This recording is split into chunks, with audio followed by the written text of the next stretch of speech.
En Venezuela, María Corina Machado es lo que se dice una cifrina, fresita en México, cheta en Argentina, pija en España. Una mujer rica, perteneciente a una élite, criada en cuna de oro. Lo que de por sí no tiene nada necesariamente malo, al fin y al cabo. Nadie es menos pobrista o socialista de lo que yo soy. Nadie puede negar, sin embargo, que esta mujer, que promete acabar con la tiranía chavista, lleva en la sangre la historia venezolana. Nació un 7 de octubre de 1967 en Caracas, siendo hija de un importante empresario del acero, Enrique Machado, y de la jugadora de tenis profesional Corina Parisca Pérez. Fue la mayor de 4 hermanas, criadas en el típico ambiente conservador de la alta sociedad latinoamericana del siglo XX. Fue una infancia protegida del contacto con la realidad, admite ella, cuya rutina consistía en viajar a la mañana a la Academia Merisi, un colegio católico femenino de Caracas, y retornar a la exclusiva urbanización de Country Club, donde su familia residía aislada del complejo paisaje de la plebe. No obstante, los momentos más significativos de su infancia transcurrieron en la mansión de su abuela, Ana Teresa Machado, una lujosa casona colonial de 16 habitaciones que contribuyó y mucho a escribir la historia venezolana, y esto es literal, pues allí vivió Eduardo Blanco, tatarabuelo de María Corina y autor del libro Venezuela Heroica, publicado en 1881. Se trata de una apasionada epopeya que narra en forma romántica las batallas más importantes de la independencia. Al día de hoy sigue siendo un clásico de la enseñanza en todas las escuelas. Venezuela se levantaba libre del polvo enrojecido con la sangre de sus hijos y golpeaba con sus pesados grillos la espalda de sus dominadores. La tiranía vencida huía espantada, como sus factores los déspotas, cuando el hierro que esgrimen se rompe entre sus manos y se alzan sus víctimas y les muestran los cerrados puños donde sangran las llagas. Un siglo y medio después, Venezuela vuelve a levantarse contra la tiranía asesina, que para desgracia de los venezolanos esta vez emergió de sus entrañas. ¿Será la nieta del poeta que escribió estas líneas quien consagre la victoria? Ya lo veremos.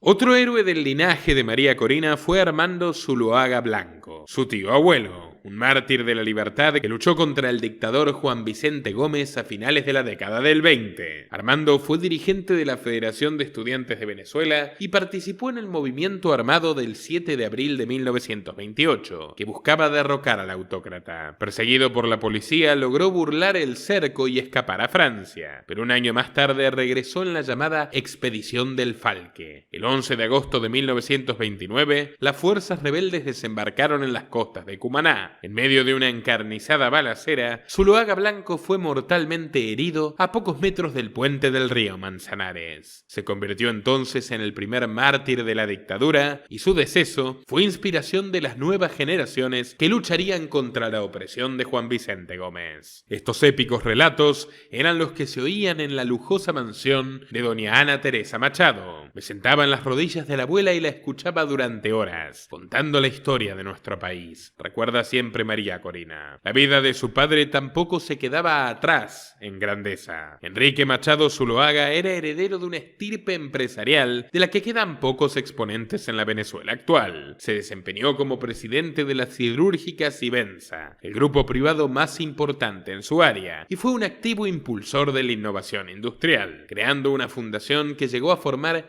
más de 10.000 técnicos especializados en hierro y acero. En suma, los Machado eran una familia honrada, patriota en un buen sentido, pues contribuían al bienestar real de los venezolanos y lucharon arriesgándose el cuello por la libertad de su pueblo en más de una ocasión. Un destino al que, al menos originalmente, María Corina buscaría imitar. Al cumplir los 18 años de edad, empezó a estudiar ingeniería en la Universidad Católica de Caracas, pero como toda hija de ricos en Venezuela, Machado se encaprichó en que quería estudiar en los Estados Unidos junto al resto de sus amigos. Incluso amenazó a su padre con abandonar la carrera y dedicarse a la repostería, hasta que don Enrique, vencido, consintió a su princesita. Así, la ya joven mujer fue de interés intercambio al prestigioso Wellesley College, una universidad privada femenina ubicada a 13 millas al oeste de Boston. La institución, que abrió sus puertas en 1875, tiene como misión proveer una excelente educación liberal para mujeres que marcarán la diferencia en el mundo. Bueno, su objetivo lo han cumplido en lo que refiere a marcar la diferencia en el mundo, no precisamente en forma positiva. Por sus aulas pasaron dos monstruosas genocidas, como Madeleine Albright y Hillary Clinton. La primera, apodada la Kissinger de Clinton, fue una checa responsable de la muerte de millones de personas en Ruanda y en Irak. En el primer caso por omisión frente a una dictadura sanguinaria a la que se había asociado desde el Departamento de Estado norteamericano, y en el segundo caso por sus políticas de bloqueo comercial que hambrearon fundamentalmente a familias humildes y niños. Albright se hizo mundialmente famosa por una entrevista donde llevaba en el ojal una víbora y le preguntaban si no se arrepentía de las sanciones que mataron a más de 1 millón de criaturas, y ella contestó con absoluta frialdad que no. Por otra parte, la primera dama de aquella presidencia, Hillary Clinton, se convertiría más tarde en una de las auténticas propietarias y accionistas del Partido Demócrata, y como secretario de Estado de Obama invadió Libia y Siria y quiso matar con un dron al heroico Julian Assange, el periodista más valiente de nuestra era, el mayor héroe libertario también, y a quien le dedicamos este increíble documental que te recomiendo por completo. Junto al de Maduro estará al final de este, míralos a los dos que valen la pena. El Wellesley College es a su vez subsidiario del poderoso Instituto Tecnológico de Massachusetts, la meca de todos los proyectos distópicos al que nos quieren conducir las élites occidentales, que en el foro de Davos se abrazan con las orientales. Pero bueno, por una extraña razón Machado nunca habla de su paso por Massachusetts. No están precisos los datos de cuánto duró el intercambio ni exactamente dónde, pero una cosa está clara: al regresar a Venezuela ya tenía una sólida agenda de contactos de aquel sitio neurálgico del poder norteamericano. En 1990 se casó con el empresario Ricardo Sosa Branger, con quien tendría 3 hijos y que estuvo ligado al escándalo Swiss Leaks por evasión de impuestos, lo cual para nosotros como liberales está perfecto. No así algunas cuantas cosas que verán a continuación. Aquel mismo año Machado comenzó su carrera laboral en la ciudad de Valencia, desempeñándose como gerente en una fábrica automotriz de su padre. Hasta entonces la política nunca le había interesado. Era la típica muchacha burguesa, crecida en una burbuja de cristal, donde la miseria de los pobres le era completamente indiferente. Pero en una tarde de 1992, todo cambió. Estaba de visita en Caracas y por pedido de su madre, la acompañó a recorrer una institución estatal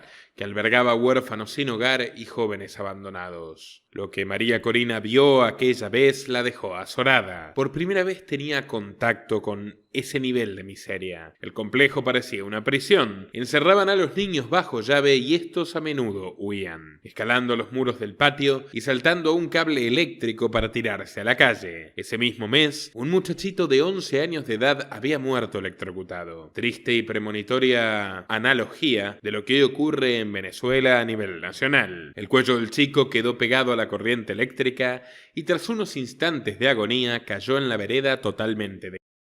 Machado, que estaba embarazada de su segundo niño, dice que se enfermó físicamente al oír la historia. Esa misma semana renunció a su trabajo en Valencia y regresó a Caracas para ayudar a su mamá a privatizar aquel hogar que poseía 140 chicos abandonados. Para hacerlo, creó la Fundación Atenea, para la cual contó con recursos del Wellesley College y por lo tanto del Massachusetts Institute of Technology. Ahora bien, es probable que esta historia a lo Charles Dickens sea una absoluta invención de Machado. ¿Por qué?, se preguntarán ustedes. Bueno, pues no deja de llamar la atención que su interés por la política se haya encendido justo después de su viaje a los Estados Unidos. Y no fue cualquier viaje, sino que estudió en un centro dedicado directamente a forjar líderes políticos. Pero bueno, sea como sea, la privatización del orfanato mejoró la vida de aquellos pobres niños venezolanos, demostrando que la gestión privada supera al Estado incluso en lo que refiere a la ayuda social, a la genuina solidaridad, porque la solidaridad forzada no es solidaridad. Como dice Bastiat, la caridad es espontánea, decretarla es aniquilarla. En total, Machado estuvo 8 años al frente de esta institución y con ayuda de la Iglesia Católica en 1998 lanzaría la Fundación Oportunitas, de la cual fue su primera presidenta. La misma fue bendecida por el Papa Juan Pablo II, que envió una carta de reconocimiento. Pero su vida dio un segundo giro en 2001. Fue el año donde su matrimonio se rompió, pero también el de una pesadilla que acababa de comenzar: la autocracia de Hugo Chávez Frías. Chávez llegó al Palacio de Miraflores en enero de 1999. A diferencia de los tiempos donde se alzó en armas para imponer una dictadura del proletariado, llegó al poder con un discurso moderado y promesas de respetar el Estado de Derecho. Vanas palabras que durarían poco. 2 años más tarde, las máscaras ya se habían caído. Venezuela avanzaba sin tregua hacia la construcción de una dictadura socialista. Se hablaba sin tapujos de revolución, y el Palacio Legislativo preparaba importantes reformas contra la propiedad privada, tanto de la tierra como de los inmuebles, así también límites severos a la libertad de expresión y ninguno para los mandatos presidenciales. A la cabeza de estas leyes estaba el portavoz del ala extremista del chavismo, Nicolás Maduro, un instigador en el Parlamento, un patotero y un matón que podía golpear a puño limpio a sus rivales y soñaba con que el comandante instale abiertamente una especie de monarquía absoluta. Todo lo contamos en el documental de Maduro. Una tarde de aquel sórdido 2001, en el vestíbulo de un hotel de Caracas, Machado se cruzó a Alejandro Paz, por entonces director regional de la multinacional estadounidense McKinsey & Company. Algo hizo clic en mí, recuerda Machado de aquel encuentro. Luego de hablar con Alejandro, tenía la inquietante sensación de que no podía quedarme en casa con los brazos cruzados, atestiguando cómo el país se polarizaba y colapsaba. Juntos empezaron a diseñar una estrategia para combatir al chavismo. Blas había estudiado en Stanford y trabajaba para la mayor consultora del mundo con sede en Nueva York. Por tanto, dinero y aliados no faltarían. Pero en el medio llegó intempestivamente aquel 11 de abril del 2002. Aquella jornada tan particular, francotiradores a sueldo del gobierno masacraron sin piedad a una columna de manifestantes que invadía el centro de la capital. La noticia corrió como reguero de pólvora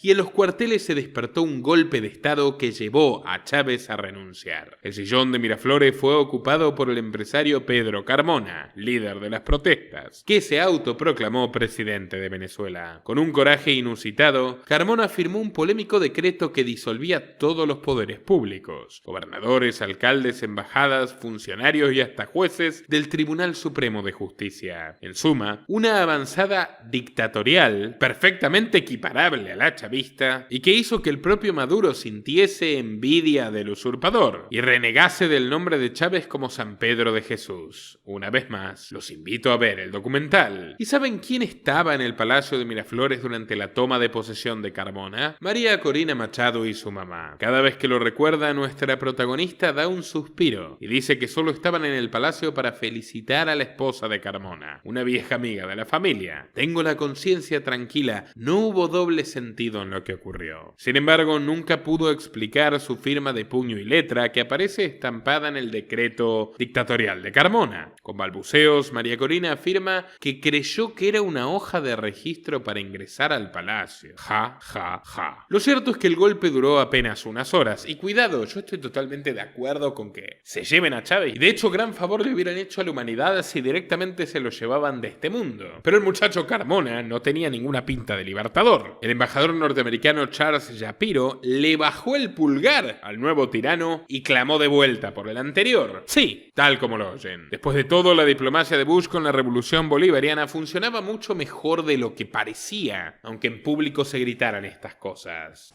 Tiene 72 horas a partir de este momento el embajador yanqui en Caracas para salir de Venezuela.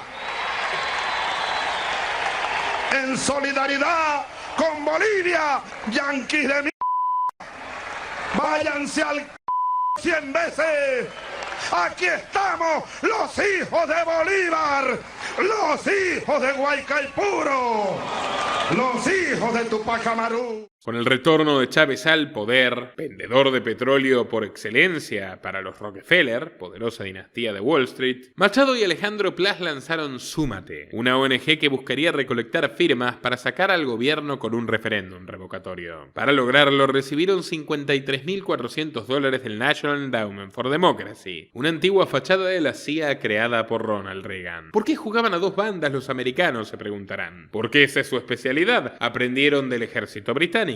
Ellos pusieron al Shah de Persia y ellos lo sacaron. Lo sacaron poniendo a Khomeini, que luego se transformaría en su teórico enemigo. Pero le vendieron armas. En los 80 la CIA le vendía armas a Khomeini por debajo de la mesa, cuando en teoría Estados Unidos apoyaba en esa guerra de Irak e Irán a Saddam Hussein, a quien le vendían armas por encima de la mesa. Y luego terminarían cargándose a Hussein en la invasión de Bush Jr. en 2003. ¿Se dan cuenta? Hay que poner huevos en todas las canastas. Con el dinero de Washington, Machado logró reunir 3.2 millones de firmas en agosto de 2003, aunque estas fueron rechazadas por el Consejo Nacional Electoral. Un mes más tarde, la revista de los Rothschild, The Economist, informó que el gobierno de Chávez movilizó un escuadrón de élite para allanar las oficinas del Consejo y condicionar su decisión. Y no solo eso, la revista denunció el castigo que sufrieron cientos de ciudadanos por atreverse a firmar. El régimen los obligó a decir que solo lo hicieron por presión de sus jefes, empresarios contrarios al modelo expropiatorio, y si se negaban le enviaban patotas a molerlos a palos, a ellos y a sus familias. Lo cual, por cierto, está documentado. No importa quién diga la verdad es la verdad. El relato se cayó en cuestión de semanas. La ira volvió a invadir las calles venezolanas en noviembre y decenas de miles de ciudadanos salieron a reclamar por el referéndum y sufrieron una brutal represión. 14 muertos, responsabilidad del asesino de Chávez, 200 heridos y 500 detenidos. A Machado podía vérsela siempre al frente, respirando el gas lacrimógeno y exponiéndose a las balas. Pues si algo debemos admitir de esta mujer es que no le falta valentía. Mientras tanto, en una isla de Massachusetts, Nicolás Maduro se reunía con dirigentes opositores en el llamado Grupo de Boston, una suerte de retiro espiritual patrocinado por la Casa Blanca y cuyo principal mediador era el demócrata John Kerry, de la sociedad secreta de Yale Skull and Bones. Y se ve que las conexiones de Machado con aquel gobierno norteamericano surtían efecto, porque luego de ese seminario donde los políticos se reunieron a jugar al béisbol y emborracharse, la Cámara Electoral permitiría al fin un referéndum revocatorio para mayo de 2004. La oposición estaba tranquila, segura de su victoria, pero en un proceso sembrado de dudas, el no a la revocación de mandato ganó con casi el 60% de los votos. Nadie oyó reclamos de fraude. Los veedores internacionales, invitados por el régimen de Chávez, declararon que fueron comicios limpios y que el tirano seguiría siendo presidente. Y no eran aliados de la patria grande, señores, era la OEA y el mismísimo expresidente de Estados Unidos, Jimmy Carter, en persona. Luego de aquella derrota cayó la noche sobre la oposición. Chávez acusó a Machado, Plas y otros líderes de Súmate de conspiradores golpistas y lacayos del gobierno de Bush. A su vez, la justicia les inició una causa de conspiración y traición a la patria por recibir el apoyo financiero del National Endowment for Democracy. ¿Qué hizo Machado entonces? Pues subir la apuesta. Y haciendo enfadar al comandante, un 31 de mayo de 2005 fue recibida por Bush en el Salón Oval, fotografiándose junto a él en el seno de la Casa Blanca. Y a ver, cuidado, ¿Chávez era un asesino? Sí, pero Bush era directamente un genocida. Repito, miren mi documental de Julian Assange. Más de 100.000 personas murieron tan solo en los primeros meses de la invasión norteamericana a Irak. Inocentes, civiles, privados, 30 veces más de los que había matado Hussein. Por eso me opongo rotundamente a una invasión militar en Venezuela, aunque sí apoyo y definitivamente apoyo que se le entreguen armas y entrenamiento a los venezolanos de bien para tumbar a la tiranía. No era eso lo que gestionaban Machado, ya lo veremos. Machado terminaría quitándole a los venezolanos la posibilidad de defenderse, con tal de hacerlos más dependientes a su fuerza política. Pero tiempo al tiempo. Los bolivarianos estaban muy enojados con la foto de Machado y Bush. Los periódicos adictos al régimen publicaron las imágenes, llamando a María Corina la enemiga pública número 1. El BlackBerry de la ingeniera se llenó de amenazas y de otros mensajes que le suplicaban que se escondiese, pues su vida corría peligro. En medio de aquel infierno, Machado se sentó con su hija, entonces tenía 14 años de edad, y le habló de los peligros que la acechaban. Se me saltaron las lágrimas, recuerda todavía con la voz temblorosa. Le dije que por un tiempo vivirían con los abuelos, porque inminentemente saquearían nuestra casa. Mi abogado me advirtió que vendrían a buscarme a medianoche, tal y como prometieron hacer. En septiembre de aquel año, María Corina recibió una nueva inyección de más de $100.000 de Washington, concretamente del Departamento de Estado. También fue invitada a conferenciar en el Consejo de las Américas, y esto es curioso, porque es una entidad fundada por David Rockefeller en 1963 para expandir su ingeniería social en América Latina. Rockefeller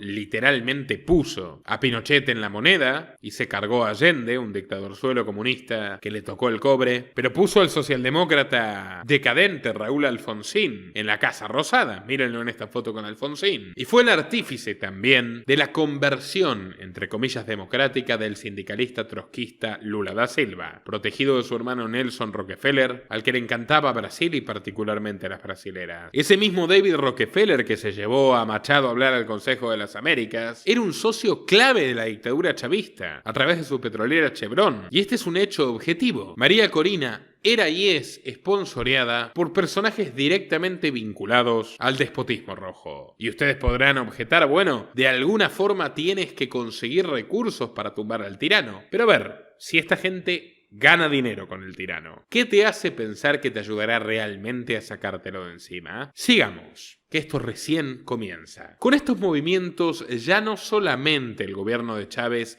hacía escarnio de ella, miembros de la oposición comenzaron a sospechar. La acusaron de ser conservadora por un lado, demasiado conflictiva por el otro, e incluso una oportunista, una cifrina, que tenía más intenciones de hacer marketing personal que de realmente culminar con la dictadura. ¿Pero es realmente una mujer conservadora como dicen, como nos quisieron vender? Sí y no. La propia Machado confesó su admiración por Margaret Thatcher, azote de los sindicatos británicos y verdugo de la dictadura argentina en la Guerra de Malvinas. Por lo demás, no es tan conservadora. Se ha manifestado en favor de la legalización de las drogas, lo cual está muy bien, de la legalización de la eutanasia, lo cual está muy bien, de la legalización del aborto, lo cual es relativamente discutible, del matrimonio gay, lo cual está muy bien, y de la privatización de PDVSA, el monopolio petrolero estatal, lo cual también sería correcto, pero que era meterle un dedo en el ojo a la idiosincrasia política venezolana. Machado se paseaba constantemente con personajes del Cédice, un think tank liberal, de hecho yo la conocí en persona, ya les contaré, y aseguraba estar influenciada por figuras como Ludwig von Mises, por más que en su programa y su billetera comenzaban a observarse las huellas del foro de Davos. La élite tecnocrática que expande un socialismo corporativo mucho más sofisticado que el bolivariano, pero a la larga más peligroso. Y si no me creen, visiten mi mega documental sobre Klaus Schwab y su cinematográfica vida. Esta gente realmente decide lo que pasa en el mundo, ni Maduro ni Machado. Pero bueno, este carácter versátil ya comenzó a advertirse a finales de 2005, cuando María Corina pareció haber sido domesticada. Es decir, dejó de lado esas consignas liberales interesantes por un momento y suavizó su retórica contra Chávez. Dijo que entendía que la mayoría de los venezolanos apoyasen su gobierno y que reconocía las cosas positivas que había hecho. ¿Cuáles, María Corina? ¿Cuáles? Algunos dicen que una posible condena a 10 años de prisión que pesaba sobre su cabeza terminaron moderándola. Y quizás alguna que otra llamadita de Washington acabó por salvar su suerte, pues en febrero de 2006 el juicio fue suspendido y pospuesto indefinidamente. María Corina era una mujer libre. Una vez más, a diferencia de otros tantos disidentes y críticos que ya estaban tras las rejas. Lo que siguió fueron 4 años de cierto perfil bajo. Se dedicó a hacer negocios con las compañías industriales de su padre y impartir clases en la Universidad Católica Andrés Bello. Ya en 2009 formó parte del World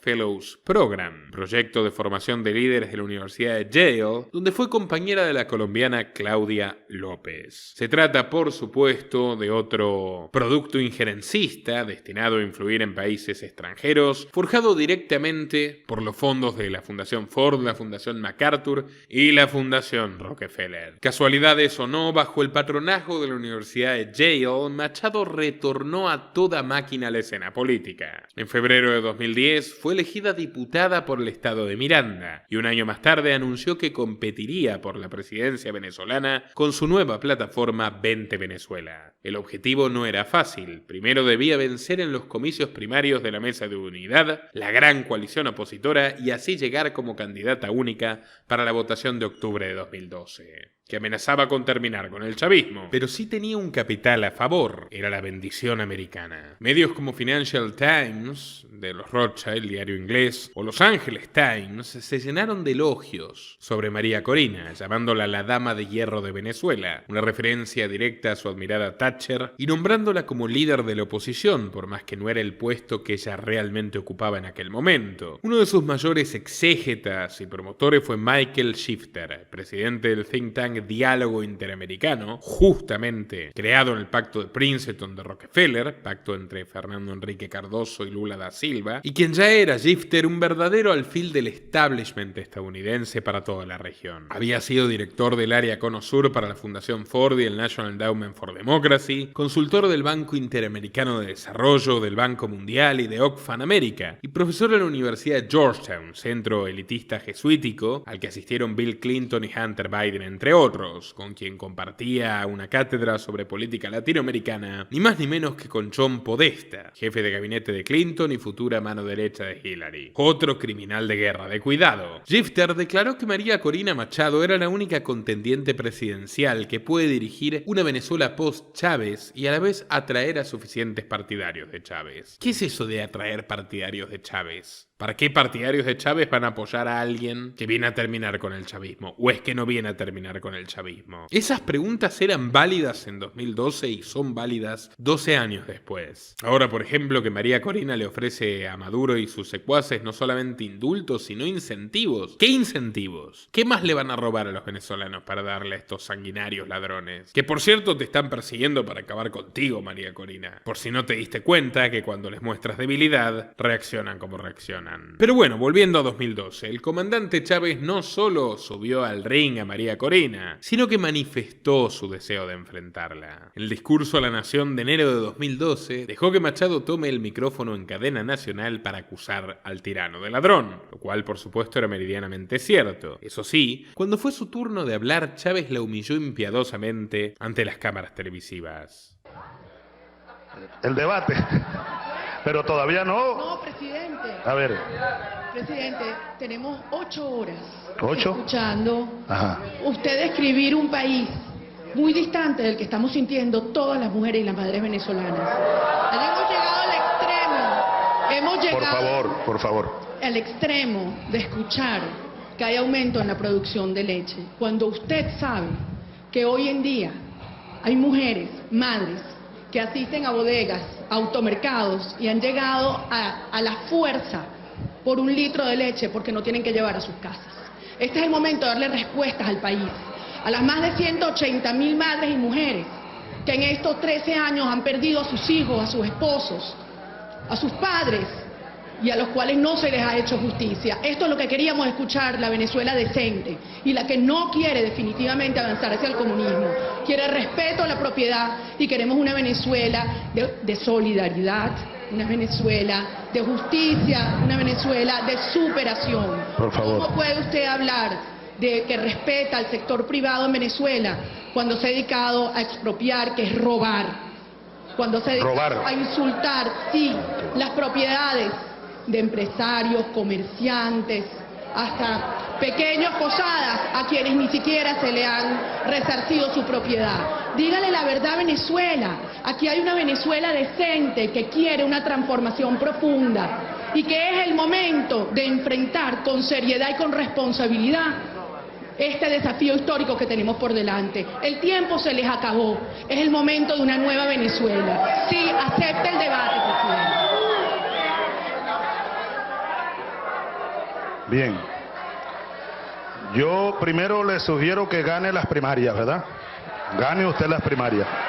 Es lo primero que tiene que hacer, porque está fuera de ranking para debatir conmigo. Está fuera de ranking.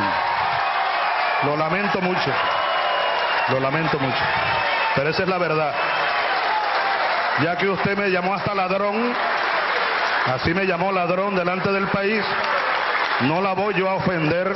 Águila no caza mosca, diputada. Bien. Ve, es lamentable que usted tome la palabra para llamar al presidente de la República ladrón. Muy bien. Gracias, diputada. Y tuvo razón, el desempeño de Machado en las primarias fue un auténtico fiasco, quedando en tercer lugar con apenas el 3% de los votos, pese a todo ese apoyo internacional, muy lejos del 65% de Enrique Capriles. Pero el fracaso no logró desanimarla. Después de todo, ya llegaría su oportunidad. A lo largo de los años, la oposición venezolana no hizo más que acumular una sinfonía de derrotas, ayudando al régimen bolivariano a fortalecerse y propagarse. Según muchos, el sistema ya estaba torcido, pero preferían, María Corina y compañía, sus curules de diputados, sus escaños, sus sueldos, sus guardaespaldas, sus asesores y todo lo que les prodigaba el privilegio de ser políticos, antes que terminar, como están ahora, prófugos y con la vida amenazada. El punto es que si hubiesen tenido más astucia para enfrentar a Chávez como se debía en aquel momento, era mucho menos probable que las cosas terminen así. Pero bueno, con la ensoñación democrática, los ciclos se repiten y se repiten con el mismo resultado. Cada 6 años hay elecciones, el chavismo gana haciendo trampa, la oposición no lo denunciaba, luego lo denuncia, ya a nadie le importa, y la gente protesta. Represión, violencia, muertos, y al final del día los autócratas caribeños siguen allí, atornillados a Miraflores. Hubo una época en la que los venezolanos tenían armas. Hubo una época en la que podían alzarse contra la tiranía. María Corina les decía, no, voten, voten. La solución viene de adentro de las instituciones. Pero bueno, se podría alegar que cuando la oposición no se presenta a los comicios ocurre, por ejemplo, el desastre de 2005, cuando el chavismo se quedó con el 100% de la Asamblea Nacional en un proceso totalmente legal. En suma, los dirigentes antichavistas han sido completamente responsables de no estar a la altura de la fiereza de la dictadura, e incluso transaron con ella. Y Machado, que era parte de este clan, no tenía más que sentarse a esperar y observar que fracasen uno a uno los que estaban por encima. Nuestro trabajo depende de tu apoyo.